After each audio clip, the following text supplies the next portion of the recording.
আজকে আমরা উপস্থাপন করব বাংলাদেশি নাগরিকদের জন্য ড্রাইভিং লাইসেন্স কত প্রকার এবং কি কি। একই সাথে জেনে নেব এই প্রকারভেদ অনুযায়ী ড্রাইভিং লাইসেন্স কার জন্যে কোনটা প্রযোজ্য, বা আপনি যদি ড্রাইভিং লাইসেন্স করতে চান তাহলে আপনার জন্য কোন ড্রাইভিং লাইসেন্সটার প্রয়োজন হবে সেই বিষয়টি নিয়েই বিস্তারিত। বাংলাদেশের রাস্তাঘাটে আপনি যদি একটি গাড়ি ড্রাইভ করতে চান বা চালাতে চান তাহলে আপনার জন্য সবার আগে প্রয়োজন হবে একটি ড্রাইভিং লাইসেন্স। মনে রাখবেন, ড্রাইভিং লাইসেন্স ছাড়া আপনি যদি গাড়ি চালান বা ড্রাইভ করেন সেটা সম্পূর্ণরূপে বেআইনি এবং আইনগতভাবে দণ্ডনীয় অপরাধ। তাই বাংলাদেশ সহ বিশ্বের যে কোনো দেশের রাস্তাঘাটে যদি আপনাকে গাড়ি ড্রাইভ করতে হয় বা চালাতে হয় তার প্রথমেই আপনাকে সংগ্রহ করতে হবে একটি ড্রাইভিং লাইসেন্স। আপনি কোন প্রকারের গাড়ি চালাবেন, কোন ধরনের গাড়ি চালাবেন, কাদের জন্য গাড়ি চালাবেন তার উপর ভিত্তি করে ড্রাইভিং লাইসেন্সগুলোর ক্লাসিফিকেশান করা হয়েছে। আমরা আজকে এই ড্রাইভিং লাইসেন্সগুলোর প্রকারভেদ জানব, একই সাথে জেনে নেব কোন লাইসেন্স মূলত কাদের জন্যে বা কাদের ক্ষেত্রে প্রযোজ্য হবে। ড্রাইভিং লাইসেন্সকে মূলত 5টি ভাগে ভাগ করা হয়েছে। তার মধ্যে 1 নম্বর হচ্ছে লার্নার বা শিক্ষানবিশ ড্রাইভিং লাইসেন্স, 2 নম্বর হচ্ছে পেশাদার ড্রাইভিং লাইসেন্স, 3 নম্বর হচ্ছে অপেশাদার ড্রাইভিং লাইসেন্স, 4 নম্বরে হচ্ছে পিএইচভি ড্রাইভিং লাইসেন্স এবং সর্বশেষ 5 নম্বরে হচ্ছে ইনস্ট্রাক্টর ড্রাইভিং লাইসেন্স। এখন আমরা এই 5 প্রকারের ড্রাইভিং লাইসেন্স সম্পর্কে একটু বিস্তারিত জানার চেষ্টা করব।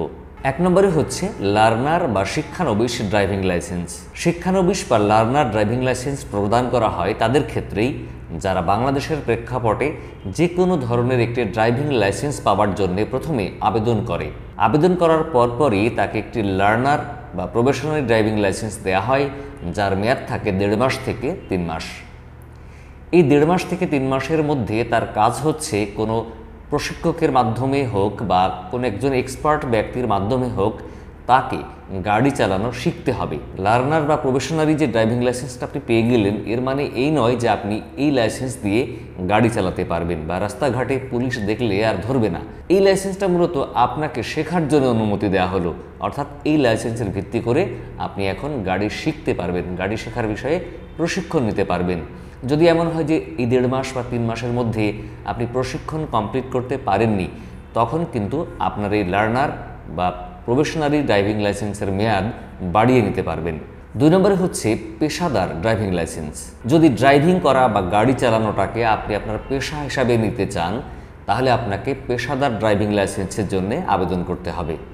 পেশাদার ড্রাইভিং লাইসেন্সের জন্য যদি আপনি আবেদন করেন এই ড্রাইভিং লাইসেন্সের মেয়াদ হবে 5 বছর এবং আপনি যতবার এই ড্রাইভিং লাইসেন্স নবায়ন করবেন ততবারই কিন্তু আপনাকে প্র্যাকটিক্যাল পরীক্ষা দিতে হবে। অর্থাৎ আপনি যে গাড়ি চালাতে পারেন, গাড়ি চালাতে সক্ষম, প্রতিবার পরীক্ষা দিয়ে উত্তীর্ণ হতে হবে। একই সাথে আপনার জন্য প্রয়োজন হবে মেডিকেল রিপোর্ট, মানে আপনি শারীরিকভাবে যে সক্ষম গাড়ি চালাতে সেটা প্রুফ করতে হবে। পেশাদার ড্রাইভিং লাইসেন্স নিতে গেলে আপনার আবেদন করার পরে কিন্তু পাসপোর্টের আবেদনপত্রের মতো আপনার আবেদনপত্রটিও পুলিশ ভেরিফিকেশন হবে। ফলে মূলত গাড়ি চালানোটাকে যদি আপনি পেশা হিসাবে নিতে চান, হতে পারে আপনি কোনো সরকারি, বেসরকারি বা কোনো ব্যক্তি মালিকানাধীন কারো গাড়ি চালাবেন, হতে পারে সেটা ছোট বড় মাঝারি হালকা ভারী কোনো গাড়ি, যে গাড়ি চালান না কেন সেটাকে পেশা হিসাবে নিলেই আপনাকে পেশাদার ড্রাইভিং লাইসেন্সের জন্য আবেদন করতে হবে। 3 নম্বর হচ্ছে অপেশাদার ড্রাইভিং লাইসেন্স। যদি এমন হয় আপনি ব্যক্তিগত কাজে শুধুমাত্র গাড়ি চালাবেন, আপনার হয়তো মোটর সাইকেল আছে, প্রাইভেট কার, মাইক্রোবাস বা অন্য কোনো গাড়ি আছে যেটা আপনার নিজের, এই গাড়িটাকে আর আপনি ভাড়ায় খাটাবেন না বা কোনো গণপরিবহন হিসাবে ব্যবহার করবেন না, বা আপনি কোনো গণপরিবহন চালাবেন না, ভাড়ার কোনো গাড়ি চালাবেন না, শুধু আপনার ব্যক্তিগত গাড়ি চালাবেন, প্রাইভেট কার, মাইক্রোবাস কিংবা মোটর সাইকেল, তখন আপনাকে অপেশাদার ড্রাইভিং লাইসেন্সের জন্য আবেদন করতে হবে। অপেশাদার ড্রাইভিং লাইসেন্সের জন্য আবেদন করলে এখানে ড্রাইভিং লাইসেন্স দেওয়া হয় 10 বছর মেয়াদে এবং 10 বছর পর যখন আপনি নবায়ন করার জন্য আবেদন করবেন তখন কিন্তু আর প্র্যাকটিক্যাল পরীক্ষা দেওয়ার প্রয়োজন হয় না। পাশাপাশি যখন আপনি প্রথম অপেশাদার লাইসেন্সের জন্য আবেদন করবেন তখন আপনার আবেদনপত্রটি আর পুলিশ ভেরিফিকেশনও হবে না। 4 নম্বরটা হচ্ছে পিএইচভি ড্রাইভিং লাইসেন্স। পিএইচভি এর ইলাবরেশনটা হচ্ছে পাবলিক সার্ভিস ভেহিকল, অর্থাৎ আপনি যদি বাংলাদেশের সরকারি বা বেসরকারি কোনো পরিবহন চালান যেটা গণপরিবহন হিসেবে ব্যবহৃত হয়, অর্থাৎ ওই গাড়িটাতে আপনি ছাড়াও একাধিক লোক ভ্রমণ করবে, বা ওটা হতে পারে যে পাবলিক সার্ভিসের জন্য দেওয়া হবে, যেমন বাস, বড় মাইক্রো যেটা রেন্টে কারে চলে, বা এমন কোনো পরিবহন যেটা মূলত গণপরিবহন হিসেবে ব্যবহৃত হয়, সাধারণ জনগণ ওই গাড়িতে যাতায়াত করে, ভ্রমণ করে, পাবলিক সার্ভিস হিসাবে ব্যবহার করা হয়। এই ধরনের গাড়ি যখন আপনি চালাবেন তখন যে ড্রাইভিং লাইসেন্সের জন্য আবেদন করবেন সেটাকে বলা হবে পিএসভি ড্রাইভিং লাইসেন্স। সর্বশেষ এবং 5 নম্বর লাইসেন্সটি হচ্ছে ইনস্ট্রাক্টর ড্রাইভিং লাইসেন্স।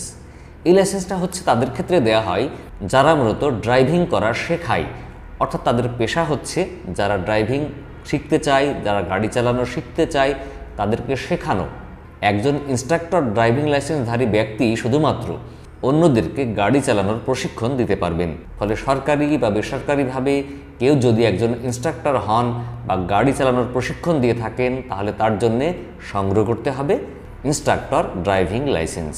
তো এই 5 প্রকারের ড্রাইভিং লাইসেন্স বাংলাদেশের প্রেক্ষাপটে বর্তমানে প্রদান করা হচ্ছে। তো বন্ধুরা, আজকে পর্যন্তই, দেখা হবে পরবর্তীতে আবার অন্য কোনো বিষয় নিয়ে। ততদিন ভালো থাকবেন। যারা ফেসবুকে আমাদের ভিডিও দেখছেন, ভিডিও ভালো লাগলে শেয়ার করতে ভুলবেন না, লাইক ফলো করে আমাদের সাথে থাকবেন। ডেসক্রিপশানে থাকবে আমাদের ফেসবুক পেজ এবং ফেসবুক গ্রুপের লিঙ্ক, সেখান থেকে যুক্ত হয়ে যেতে পারবেন আমাদের ফেসবুক পেজ এবং গ্রুপে। আপনাদের যদি কোনো প্রশ্ন থাকে আপনারা লিখতে পারেন মন্তব্য কলামে, লিখতে পারেন আমাদের ফেসবুক পেজ ও গ্রুপে। সেখানে আমি ছাড়াও অনেক এক্সপার্ট আছেন যারা সকল প্রশ্নের জবাব দিয়ে থাকেন। আল্লাহ হাফিজ, আসসালামু আলাইকুম ওয়া রাহমাতুল্লাহ।